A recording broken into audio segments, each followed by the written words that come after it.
আসসালামু আলাইকুম রহমতুল্লাহি ওয়া বারাকাতুহু।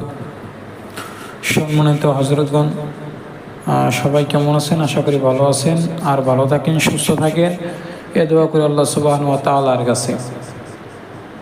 তো প্রতিদিনের মতো আজকে আবার নতুন আরেকটা বিষয় নিয়ে আপনাদের সামনে আসলাম। আজকের বিষয়টা হচ্ছে বশীকরণ বা মহব্বতের জন্য একটি আমল। যারা বারবার অনেক আমল করতেছেন কিন্তু কোনো আমলে কোনো ফায়দা পাইতেছেন না, কোনো আমল দিয়ে কাজ হচ্ছে না, অনেক কিতাবাদি ঘেটে বা অনেক চ্যানেল ঘেটে ঘেটে আমল বাহির করতেছেন, এরপরও আপনারা আমল কইরা কোনো ফায়দা, কোনো লাভ পাইতেছেন না। তো আজকের ভিডিওটা তাদের জন্য। অনেক আমিল ভাই আছে যারা বশীকরণের কাজ করতে চায় কিন্তু তারা করতে পারে না। অনেক এর জন্য অনেক কিতাব বা অনেক মুদাব্বিরের কাছে গিয়েছে শিখার জন্য, কিন্তু কেউ তাদেরকে শিখায় না বা এটা হাইড রাখে।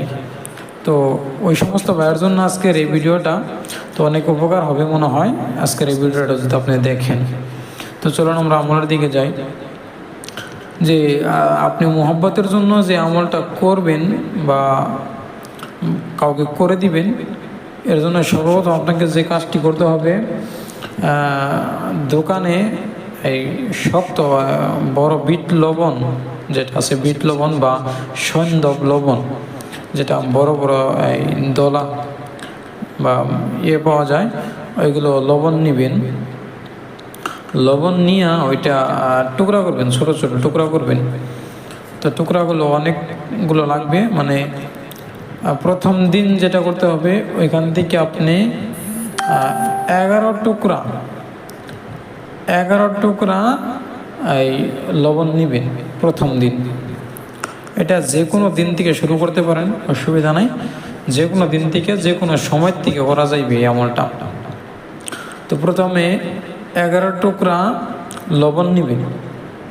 11 টুকরা লবণ নেওয়ার পরে ওই 1 টুকরা লবণের উপরে আপনারা কি করবেন, 11 বার সূরা কাউসার বিসমিল্লাহর সহিত এটা একবার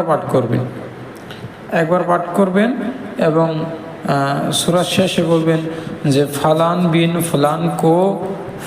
বিন ফলান কে লিয়ে दीवाना ও বেকরার কর দে। বুঝছেন? বলবেন যে ফালান বিন ফুলান কে লিয়ে বেকরার কর দে। তো এই যে শেষের যে কথাটা, এটা বইলা ওই লবণে ফু দিবেন। এভাবে 7 বার সূরা কাউসার এবং এই যে শেষে যে কথাটা বলতে বললাম, এ কথাটা বইলা ওই লবণের টুকরা ফু দিবেন, 1 টুকরা লবণে। এভাবে 11 টুকরা লবণ পরবেন। পরার পরে যখন 11 টুকরা লবণ পরা শেষ হবে, ওইটাকে তখন জ্বলন্ত আগুনে ফেলে দিবেন ওই লবণটা। এইভাবে আপনারা 11টা দিন আমল করবেন। 11টা দিন আমল করলে 11 দিনের ভিতরে ইনশাআল্লাহ আজিজ আপনারা কামিয়াবি হবেন এবং সে মহব্বতে বেকরার অর্থাৎ পাগলের মতো হইয়া আপনার কাছে আসবে। বুঝছেন? তো যেভাবে নিয়ত করবেন সেভাবেই হবে। আপনি যদি চান যে 11 দিনের ভিতরে ওনারে আপনার বাসায় উড়াইতে পারবেন, যদি চান যে ওনার ভিতরে আপনার মহব্বত হোক, সেটার জন্য এটা করতে পারবেন, কোনো অসুবিধা নেই। তো এই আমলটা আসলে আমভাবে দিয়ে দিলাম, এইটা মনে করেন না যে এটা আসলে আমল। এটা আমার ছাত্র করছে, আমাদের ছাত্রদেরকে এটা দেওয়া হয়, কিন্তু মন চাইলো এই জন্য আপনাদের সবার জন্য আমভাবে আমলটা দিলাম। এই আমলটার খাস এজাজত দেওয়া রইল। তো এই আমলটা আপনারা সবাই করবেন, তো ফায়দা লাভ করেন ইনশাআল্লাহ। সবাই ভালো থাকেন, সুস্থ থাকেন। দেখা হবে হয়তো পরে কোনো ভিডিওতে। আসসালামু আলাইকুম।